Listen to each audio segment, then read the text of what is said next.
Hello, Easy Organic Gardener listeners. There is a new star in my universe. Her name is Toni Farmer, and she's my guest today. You'll understand what I mean when you learn more about her. Toni Farmer is an adjunct professor at both the University of Pennsylvania and Rowan University in the Department of Earth and Environmental Science. At Penn, she teaches regenerative agriculture and integrated pest management. And at Rowan, she teaches The Future of Food, a class about the impact of climate change on agriculture.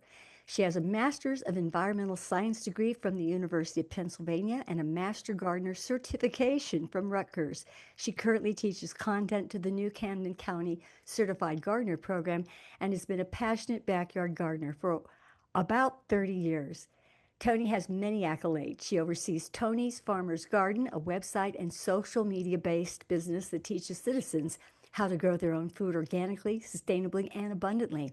She's a big supporter and educator for school gardens. In 2012, she built a citywide public school garden program in Morristown, New Jersey, and helping to manage and consult with school and church gardens around the country. She speaks frequently to garden and horticulture clubs, and in the summer she provides the garden video content for SJ Magazine, winning the Best for 2021. She regularly appears on Fox 29 Philadelphia, helping tri-state regional viewers with garden tips. Additionally, Toni was the garden coordinator for Live Civilly, a South Jersey nonprofit, and has also served as a council member of the Sustainable Morristown Committee and Morristown Environmental Action Committee. And she recently appeared on the Joe Gardner podcast. Her hope is to teach as many people as possible how to grow their own food in community gardens, schoolyards, and backyards. And you can find Toni on Instagram, Facebook, and YouTube as Toni Farmer's Garden. And now I would like to ask Toni to join me. Hi, Toni. Welcome to the Easy Organic Gardener. What a pleasure it is to have you on the show today. And you are a new star in my universe. Oh, that is so kind of you. I am so excited to be here. I've been a fan of Arbico for a long time, so it just feels like a good fit. We have similar goals to help people grow the best organic garden they possibly can. Well, you're absolutely right. And the thing, I mean, with a surname like Farmer, I mean, you're sort of destined for it, right? Well, I did marry into it, but to be fair, my maiden name is Westerfield, so I think this was just I was doomed from the start. The Westerfield or the farmer. Tell us your story. How did you get involved in sustainable agriculture? Was it someone or something that inspired you? Because I mean, you don't hear about people like yourself that are so involved and making such a huge change for the whole planet. Yeah, so I'm gonna go with the best answer ever. It was my mom. So my mom is part of the boomer generation, and there's a lot of boomers who did garden, but by and large, that was the generation that stopped.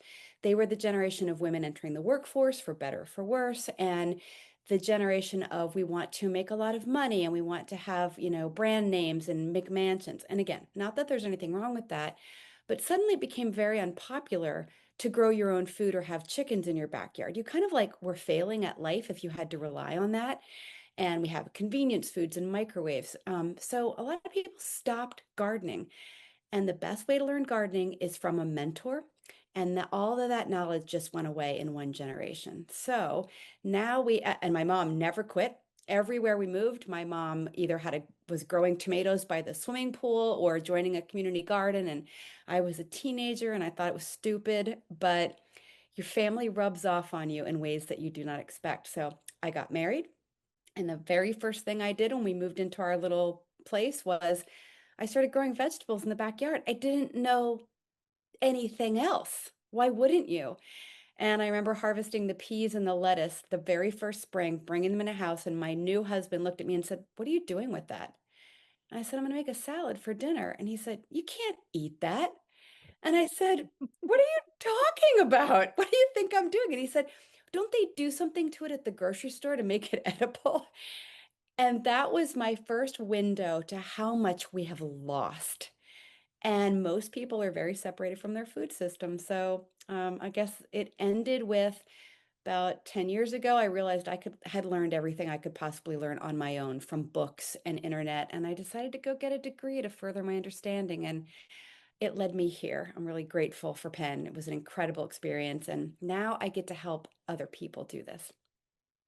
What a beautiful story. And I think for a lot of us, we when we go back and think about our parents and our grandparents, they were the ones that inspired us. They were the planters. They were the ones that were the harvesters, and they were also the ones that cooked. And as a little adjunct, one of the things I really love about when I go to Tony's Farmer, your site, is you have videos of things that you cook, things that you're growing, the different permutations of everything that has to do sort of seed to table, which I really appreciate, and I think people would really like to see. So I just want to make sure people do have a chance to check out all of your different information. Anyway, but it was for me, my own grandmother as well, who Mhm. had a garden always and, would send us out to weed. And we thought that was a lot of fun, right? And we did get to harvest, and she also helped us, let us help her with cooking, but you're right. We have lost our touch with how things are grown. People don't realize, for the most part, uh, that where asparagus comes from, where an artichoke comes Right. from. They Yes. just assume it comes out of a jar or a can and have no idea how it was ever grown and where it was grown and how it looked even as a seedling or even a seed. And so it's our job to help people learn that it's nothing to be afraid of, that it is something that everyone can do. It's very inspiring. It's fun for the whole family, and in many ways, it has a spiritual aspect to it. Oh, absolutely. Yeah, I feel very connected to God, and that is whatever anyone wants to define that is, but in the garden for sure, where there is this microbiome and this ecosystem that works in concert, and really human beings mostly just interrupt that ecosystem. But when it flows correctly, it operates beautifully and gives us food to eat and pleasure and clean oxygen, and it's a beautiful thing. So, yeah, there's a viral video that went around last year, to your point, of a famous morning show host in Britain, and I don't know her name. It's a duo, a man and a woman, and she was talking about gardening for the first time. So many people are gardening for the first time. And she planted corn and she went out to harvest it by digging it up, and she couldn't find any corn underneath the plant. And people were laughing at her internationally. And I thought, you know what? Let's not laugh at her because she tried something new. How was she supposed to know? But it also demonstrates how very far the average person is from where their food comes from. Well, your story is well taken and understood. So many people, like you say, don't really know where food comes from, and I'm so glad that we have people like yourself who taken it upon yourself to really get involved and get the message out in so many different ways. It's astounding, uh, the different ways that you're so involved, and from the university level, which is of course one of the most important areas. That Mhm. when you think about how the universities are set up, for the most part, it's akin often to Western medicine, where you study just the nose, you study just the ear, you just study the foot, and they don't put the whole thing together. There's no integration, and so that's what's so important, that you're able to teach regenerative agriculture. You're able to teach sustainable agriculture from the beginning to the end, the womb to tomb of everything that goes in our on our plates at our home, and what goes into the garden. And so I'm curious, what is it like when you're teaching students who've never been exposed to this? It's got to be very interesting. It's incredibly rewarding and fun. So, one of my goals is to see everyone's jaw drop at least once a lecture. And it's not hard to do because they don't know anything about it. So, when I describe to them how hens are kept in battery cages and where their eggs come from, jaws drop. When I describe oh, like I'll do a lecture on hydroponics, which is growing without soil indoors, right? And their eyes will light up and they're like, well, this is a solution. We'll just grow everything indoors. And I'm like, how are you going to put a million acres of corn indoors? And that's a primary grain for your diet, as is wheat. And so you get that critical thinking going on there. And I love seeing the light bulb go on. And it's very different with the two groups. So at Rowan, I teach undergrads and most of them are taking this course to check a science box. They don't want to take chem, but they can take my class and check it. And a lot of them think they're coming to a class where we're going to like cook food. And so I get to take them from kids who are really not interested in anything I have to say to creating students that when they leave feel pretty passionately about their food system. And then at Penn, it's a little different. These are graduate students who really, they're really there to change the world. And I'm giving them the material, the energy, and the knowledge to go out and really make a difference. So I shock them by talking about how genetic engineering actually works because most people don't understand. Or here's a great example. Have you ever measured your carbon footprint and felt guilty about it? That's by design. The concept of carbon footprint was created by British Petroleum. It was an oil company who wanted to make the average person feel guilty and focus on their own carbon production and ignore the role of burning fossil fuels. And again, everyone's jaw just like, what?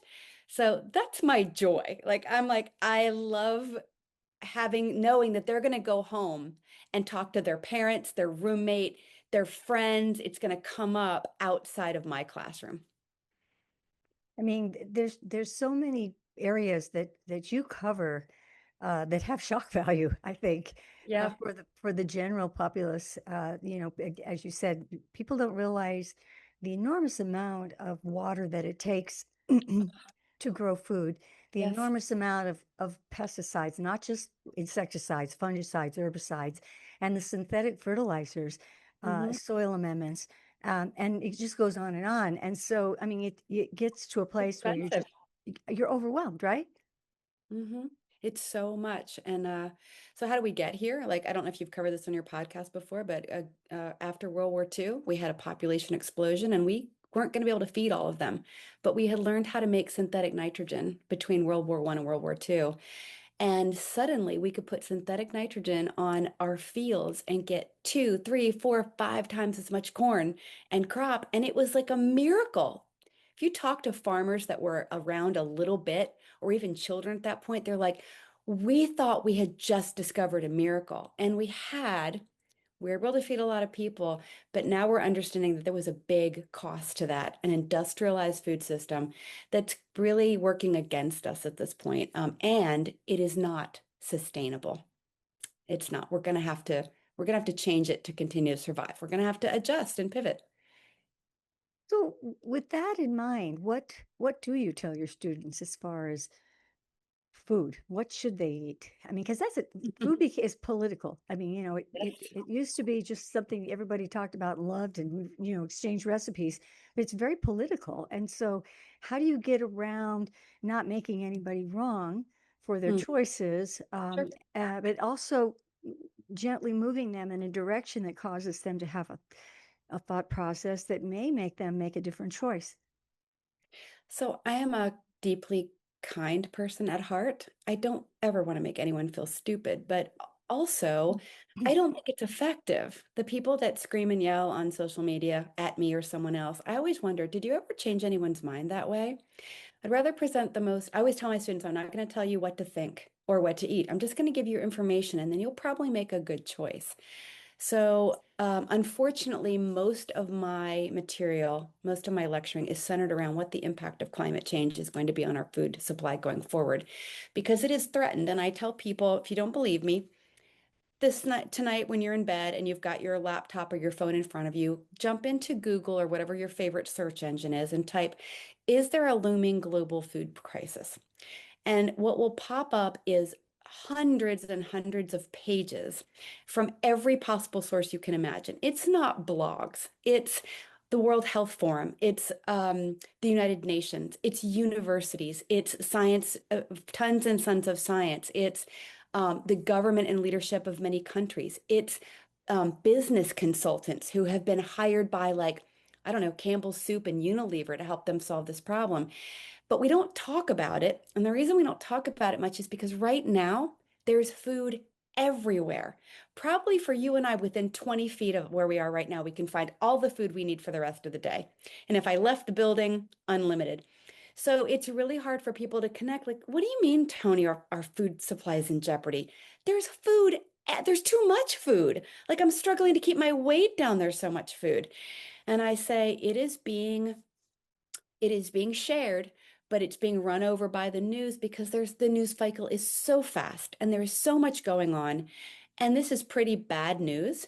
And there's also nothing the average person by themselves can do about it. So it just doesn't stick. And I have taken that on as my role is I need to gently as I can convey this very, very scary information, but also hold a place for hope and share what you can do by growing your own garden, getting involved in community agriculture, making choices where you vote with your plate, and appreciating and supporting regenerative farmers over commercial grade farmers whenever possible. It's the only way I feel like all of those things combined can make a difference. Well said. I love I quoted you actually. Climate change is an increasing threat to agriculture and our food supply. Learning to grow food is a critical tool for healthy food access.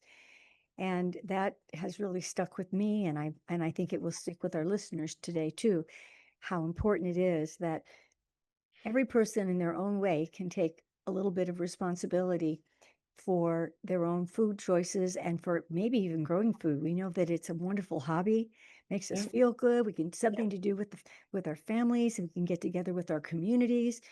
There are so many ways that we can participate in a loving, kind, hospitable way. And I think we have to be open for change. And as you said, it is amazing that we seem to have this glutton of food everywhere you look. I mean, it's so much. Yet we are very fortunate because we are we live in the mainstream, but not everyone on the planet lives that way. And we know even in large cities right now, we have what we call food deserts, where the only food that people have come from little small, convenience stores that have only packaged foods. They don't have Fast anything food. that's alive. And so all of this affects our health, um, our ability to when we're not healthy, we're not able to participate in our communities. We're not able to think clearly. We're not able to be happy. And so I guess at the end of everything, it is about happiness for our own selves, for our families, and for all the planet. Yes, I totally agree. Food is medicine, food is care and support. No one should go hungry. We live on a planet where no one needs to go hungry, and yet many do for political reasons and regimes and all kinds of complicated conflict. War is a huge threat to our food supply as well. But I don't know if you want to jump ahead to this, but you're touching on something that's super important to me, which is the incredible potency of soil and the microbiome and how that impacts our health. So we are both nutrition and soil science are blowing up at the same time on parallel tracks. So if you talk to anyone in nutrition, you probably know a dozen people who are taking probiotics or they've added Greek yogurt to their diet. And they maybe don't even understand why, but they've been told that medicine is just exploding right now with our understanding of what the microflora, the gut microbiome, the role it plays in our overall health. And at the same time, in soil science, which is where I live, we are starting to understand that we've always thought I have to take care of my plants in the garden. And now we're realizing it actually is all about the soil and also the microbiome. And then there's the crossover that we're just starting to study. Like I haven't seen a lot of literature, but there is some. What part of it crosses over? What is the microflora in the gut and the soil that overlap? And we get our microflora from the things that we eat. And so if you are eating healthy food that you pulled out of your garden, that you pulled out of soil that was alive with microbes, you're going to feed your own gut health, which we now know is related to cardiovascular health and brain health and lack of inflammation, which is so danger, which leads to a lot of negative health outcomes. So the good news is it's a great time to be a gardener. We are understanding more than ever, and we're headed to greater understanding in a way that we can use food. We call it food RX or the food pharmacy, where we can probably really drastically improve our health by making different food choices. It's exciting if we're willing. You are speaking my talk. For years I have talked about there's just a little nudge in the DNA between a plant and a human. And when you Hmm. think about what allows a plant to grow, what does a plant need? It needs a good organic food. It needs enzymes for nutritional uptake. It needs the microorganisms also that can break down organic matter into humus, which is plants' food, right? And so you have plants, and on this other side, as you were saying, you have people, which we need pretty much the same thing. We need good organic food. We need enzymes to break down fats, carbohydrates, and proteins, and then we also need those probiotics to help us be able to ultimately digest our food through the small intestine into our bloodstream. And so it's so simple and it makes so much sense and how beautiful. And it's funny because I was waiting to talk about the soil and then we just went right into it because really that's what it I Can't mean help it. the soil is the soul of everything. You know, when you think about as you say, it is where we receive our microbiota. It's where the plants receive their microbiota. And, you know, it starts in the soil, and we don't want to treat our soil like dirt. We want to treat it with Yep. love and kindness, and we want to have it grow healthy food for us and for our families. When you talk about soil and you're talking to gardeners, and I know your spectrum of knowledge is vast, and of course you are talking to first-time gardeners all the way to individuals that are big-time farmers and understand differently. But how do you get started when you're talking about soil for just to the basic beginner gardener? So, I mean, I certainly in the Master Gardener program and in my lectures with where I teach actual agriculture, I talk about the components of soil, clay, silt, and sand, of course, and why that mix is important, why the pH is important. I recommend a soil test, right? If you're getting started, why not just spend the $15 and get that done? Um, but the bigger picture is a lot of people don't have good soil, and a lot of farms don't have good soil, and that's the much bigger picture. So that synthetic fertilizer I mentioned a little earlier, we now understand how that is bad for our soil. It leaves a slight saline residue every time you apply it, and it's applied over and over and over again on our farmland. So saline is salt. Salt is the enemy of healthy soil and plants. There's very few plants that can grow in a high saline. If you want to kill your soil really fast, put salt on it. And I'm begging you not to do that. I see sometimes people spraying salt water for weeds, and I'm like, please don't do that. There's better ways. And then the pesticides, you mentioned pesticides. It's about a billion to 1.2 billion pounds of pesticide a year on American soil. So that kills the pests that we're trying to kill, but it kills the microorganisms, the smaller insects who all live in our soil, create waterways for water, create ways for oxygen to move through. And they poop out wonderful fertilizer. And they also, I don't know if you've seen the literature because I have not shared it with my public yet, but I'm very excited about it. There's a great deal of literature that talks about how a healthy microbiome will mitigate and break down pesticides and heal soil, but not, there's a level, there's a breaking point where the pesticide load is so high, it operates the other way and will kill the microorganisms. So, all of that in industrial agriculture scares away the microbiome. It creates an inhospitable place for the microorganisms to live. And then you have created what you said, you've changed soil into really dirt, or what I call it is just a medium. It could be styrofoam pellets. It doesn't matter what it is. The plants are only growing on the inputs you put in, which is why we are now so deeply dependent on phosphorus, potassium, and nitrogen imported from the rest of the world. You have to have it because the soil isn't doing anything for you. You have to dump mighty amounts in. When the microorganisms are there, and I don't know how deep you go into this on your podcast, if anyone ever covered this, Bring but it on, bring it on. We love it. so plants in their process of photosynthesis and respiration and transpiration, they leak something called exudates. It's leakage. You can think of it like sweat if you want to, but it leaks from the roots. And this is happy food for microorganisms. Mhm. So they come running and they bring with them um, micronutrients. They also help in the breakdown of macronutrients that a plant can't access. And it becomes this symbiotic relationship, but it requires work. The plant has to produce, the microorganisms have to come and bring, and they exchange, and it is a perfect relationship.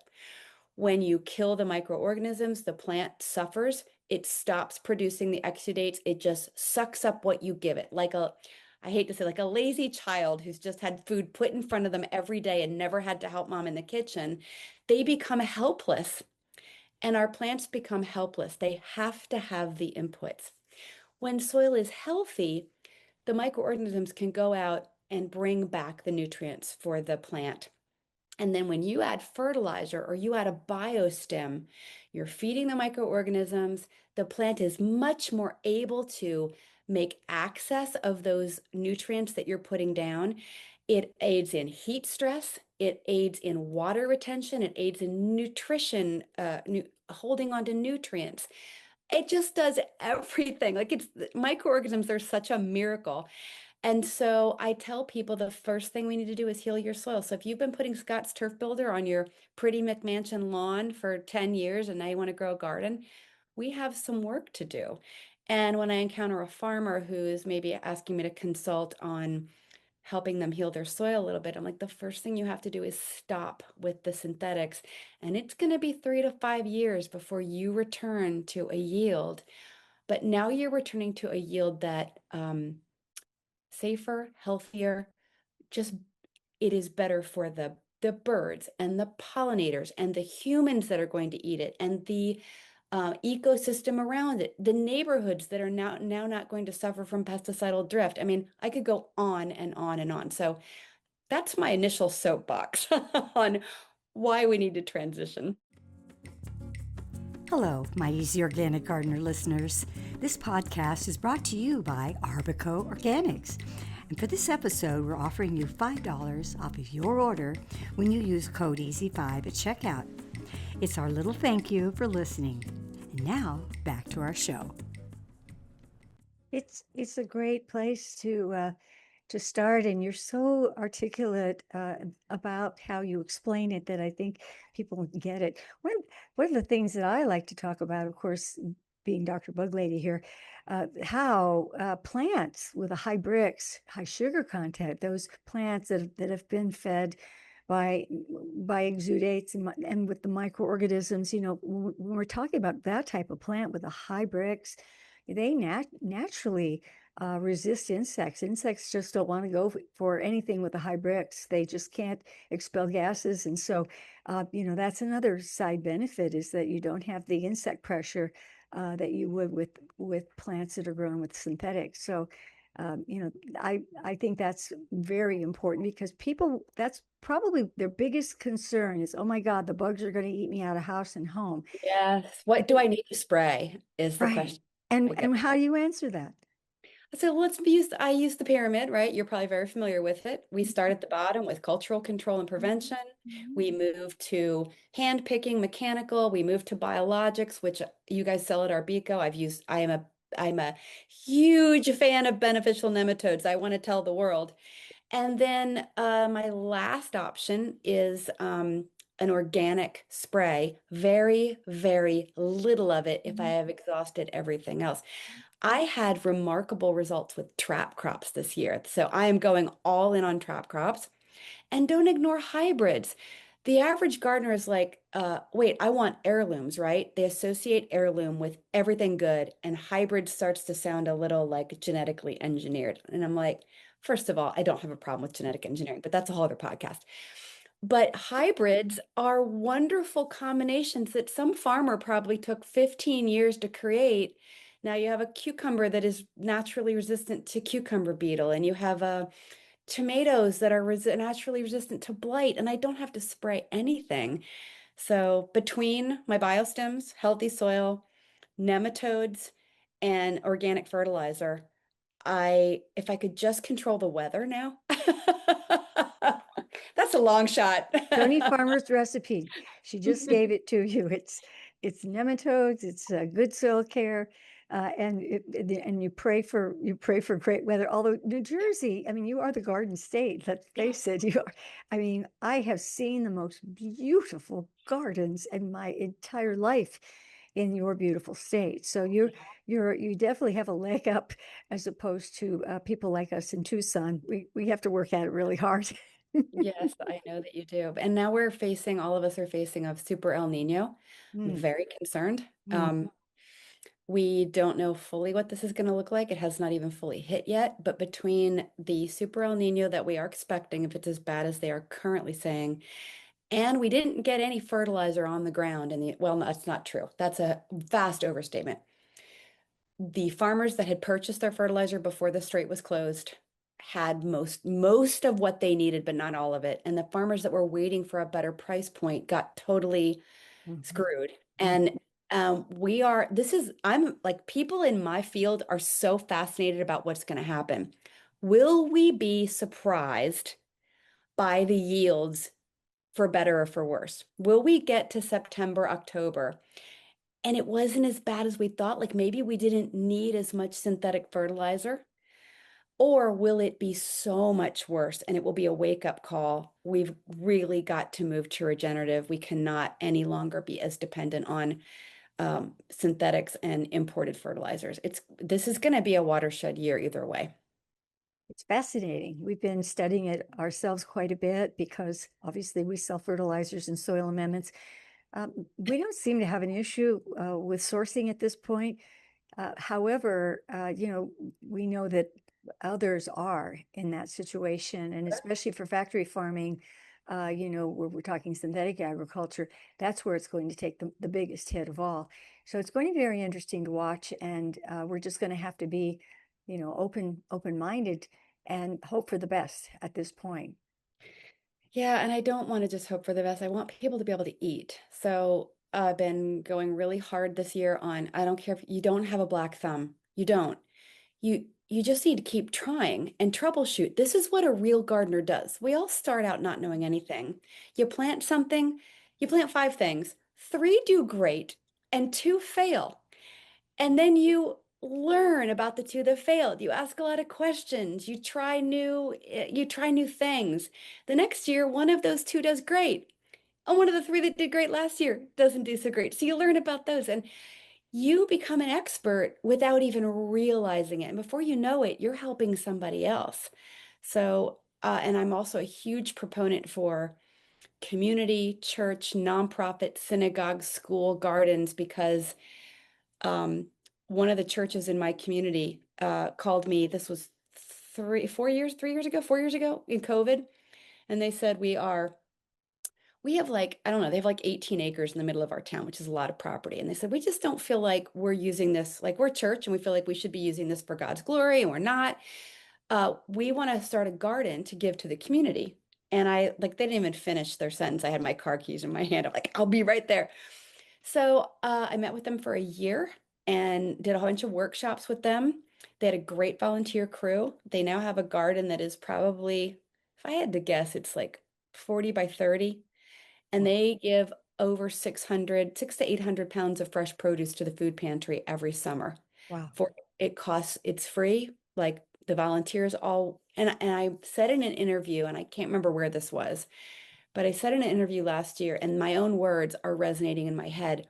I said, can you imagine if every church, synagogue, mosque across the country, every nonprofit who had a little space, every school committed a quarter of an acre and 10 volunteers, how we could change the face of food insecurity in the country?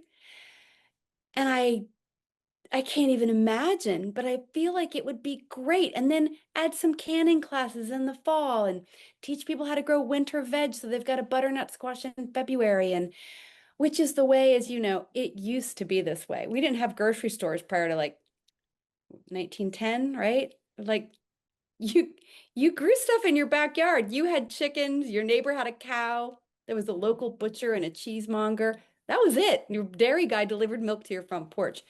We did it before. We just don't want to go through the inconvenience, time, trouble, effort to move back to some of that. Not all of it, but some of it.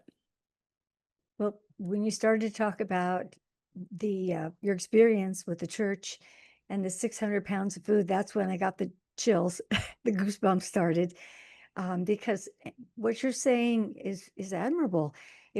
If we just set aside, and schools and churches and other community organizations, a small plot of land, I mean, there would be no food shortages at all. Not to mention all the other fun stuff that goes along with it. Um, Yeah. I want to just read something from your site. It says, "Let me show you how to make it simple and beautiful with step-by-step instructions, tips, and recipes, all with the nod to sustainability. Together, we will keep chickens, create amazing meals, and make our planet a beautiful place to be." And that's an amazing goal, and you're doing it. You're making it happen. It's an aspiration. I get the warm fuzzies whenever I get a message from somebody that says, "Oh, I just started following you 6 months ago and I'm growing my first garden and it's amazing." Or I've been trying to garden for 6 years and I've never been successful until this year I started following you. And I'm like, Mm. oh my God, like this is the legacy that I want to lead. Isn't that And great? yeah, Oh, there's something about seeing people try a New Jersey tomato who've never tried one before and the look on their face. Or, so I spent 10 years working or volunteering for a nonprofit that's very close to my heart in Camden, New Jersey called Urban Promise. And they work entirely with children. It's K through 18. And prior to my time at Urban Promise, in this very, Camden at one point was the poorest, most violent zip code in the country. They've come a long way. Things are much better now, but there's still a great deal of poverty. And prior to that, it had been theoretical for me. I knew that there were kids that were hungry. I didn't like it. But I, like a lot of people, believed there was government assistance programs or food shelters. Like, I'm like, well, but they're getting food somewhere. I'm embarrassed to admit that to you, but I really believe that. And I think most people believe that. When I worked there, I saw kids with no food. I saw kids without winter coats. We had kids that you'd come in. So I worked in development. I was in fundraising, but I'd walk through the school and I'd see teachers whispering. I'd be like, "What's going on?" And it's like, we've got a new family here, and we are providing breakfast and lunch for their sons, but we know when they go home, there's no food. They're not getting anything after they leave here, and we're just having a discussion about how we could address it. And this happened over and over and over again. I live in one of the wealthiest zip codes in southern New Jersey. These children are 6 miles from my house. They should not be without food, and not just any food. They shouldn't be without fresh, healthy, delicious, abundant food. What's stopping us? So we are all in our own way. But the more people who hear my voice, who hear me say this, if even 10% of them go, you know what, I'm gonna find one of those organizations and I'm gonna bring my master gardener friend over there and a couple volunteers and we're gonna plant some zucchini and some tomatoes over there. And we might blow it the first year, but then we're gonna get it right. And you've if you fed one kid, check the box and sleep well at night, and then encourage someone else to go do that too. I mean, you say, you started school garden programs at the local school district because you're concerned that we're leaving a damaged planet to our children, and you want to equip them and ensure that they have a healthy and sustainable food system. And you're doing it. You should be very proud of everything that you've accomplished and what you're going to be doing in the future. United we stand. Yes. So I should tell you that the citywide garden program that I built here in Morristown failed. Mm. And I think three of the schools still have small garden beds and are doing something. But it changed the way I launch school garden programs is I will no longer do it if you're relying on me. You can't because I ran it for 5 years and it was exceptional. And then I left, put someone else in charge. They lasted 4 months they ripped beds out. I mean, it was bad because there was no one left to run it. And so now my rules are, and I will say this to anyone, I'll talk to anyone listening who wants to start a program, but you need two things. You need a dedicated person inside your organization, a teacher, a principal, an administrator, a someone inside your nonprofit who is a true believer, because it can't be me. And then you need a minimum of 7 dedicated volunteers. And if you can come up with that, I think you can make it work. So We'll put that in your booklet, how to yeah. do it, because that's the minimum. You have to have a leader. You have to have someone that has the access to the resources, that sort of has the keys, and then you have to have volunteers, at least 7 of them, and it makes sense, but everybody has to be a quote unquote believer.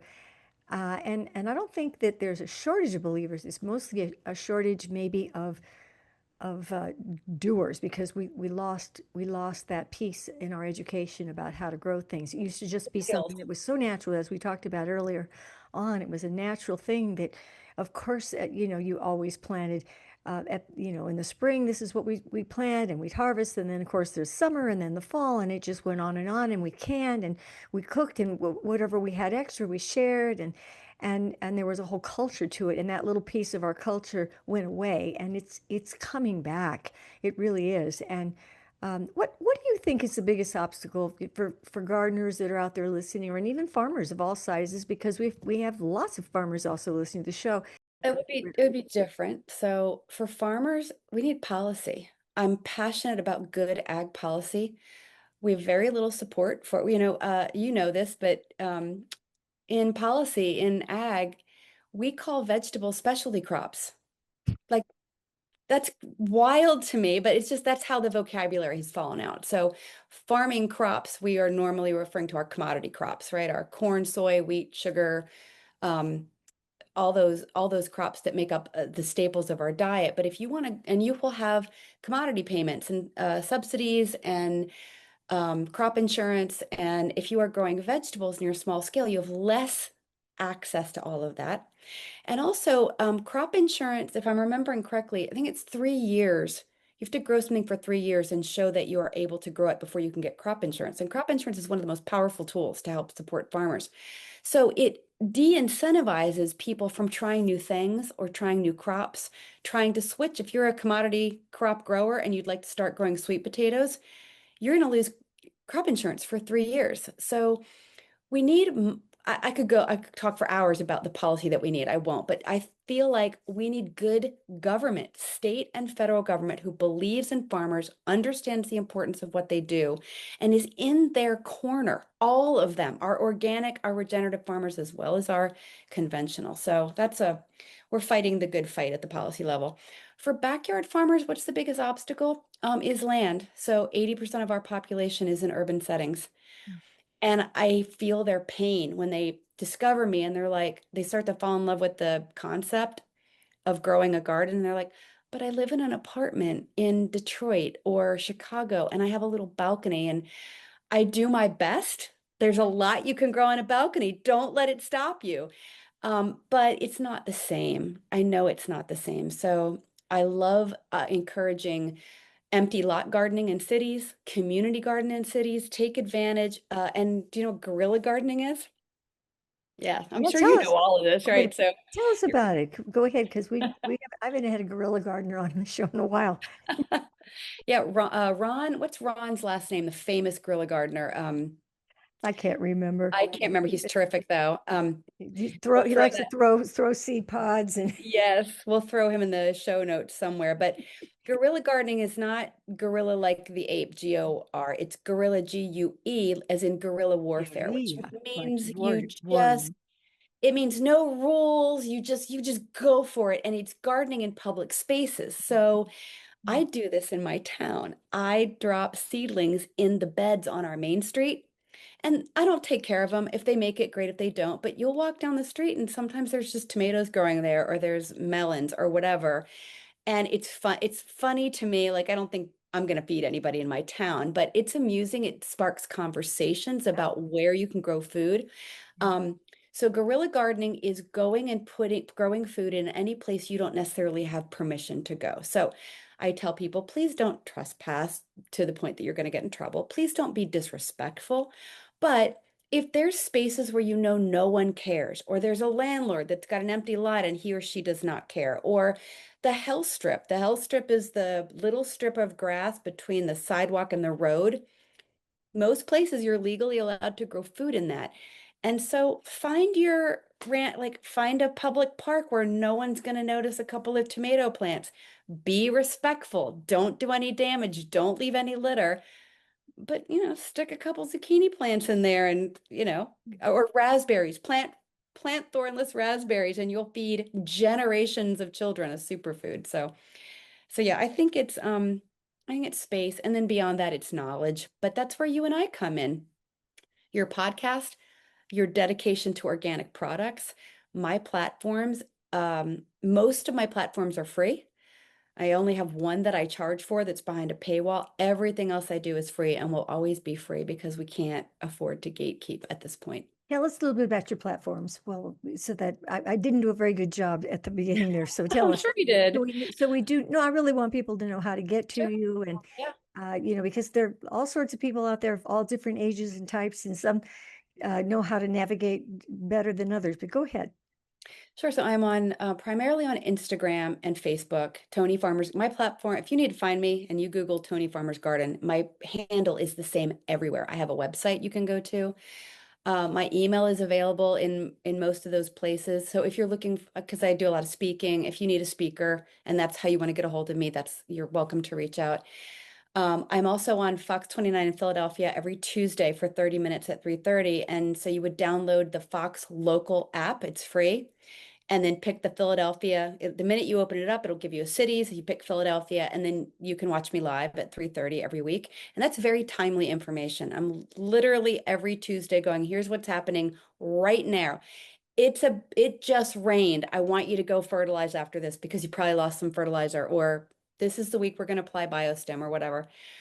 I write for Conservation Magazine, so you can find my byline there. I haven't submitted anything in a while.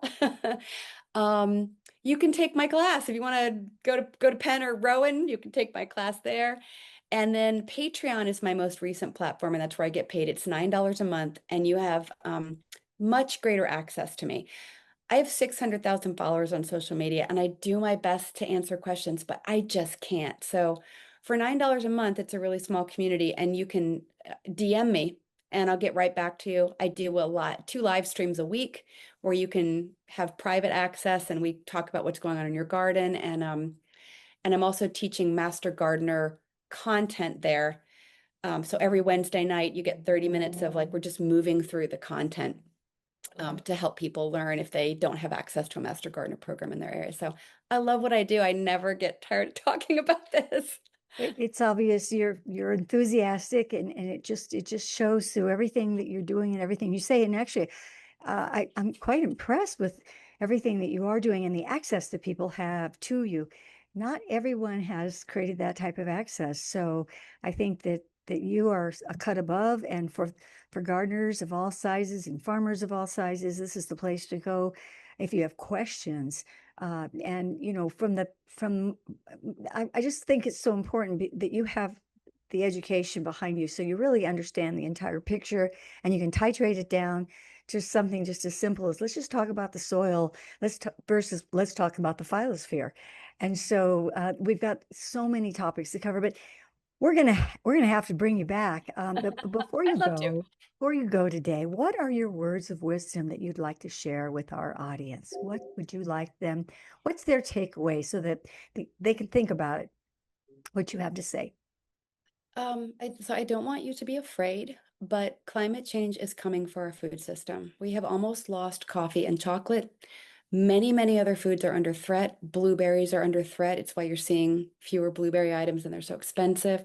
I don't want to scare you, but you do need to take it seriously. We do need to um, seek to be a country that cares about climate change and is willing to do the things we need to do to fight it. But in the meantime, the most important thing you can do on a personal level, if you are growing a garden, because probably most of you are listening to this, are interested in gardening, growing a garden, have a farm, share what you have. Don't just grow for yourself. Throw in the extra zucchini plant, the extra tomato plant, throw in the extra. Reach out to people in your community. Use your own social media. Go on Facebook and say, hey, I have extra eggs and zucchini this week. Who needs? I said I have a free farm stand in front of my house where I put excess out. Because if we move into a climate crisis around food where everyone is just trying to stock their basements and hide and take care of themselves, we will fail much faster than if we join together as a community, share skills, share resources, and care for each other. Beautifully said. Thank you so much for joining me today on the Easy Organic Gardener, Toni Farmer. Thank you, thank you, thank you. And we'll have to ask you to come back again real soon. Pleasure to be here. Thank you so much for having me. It's our pleasure.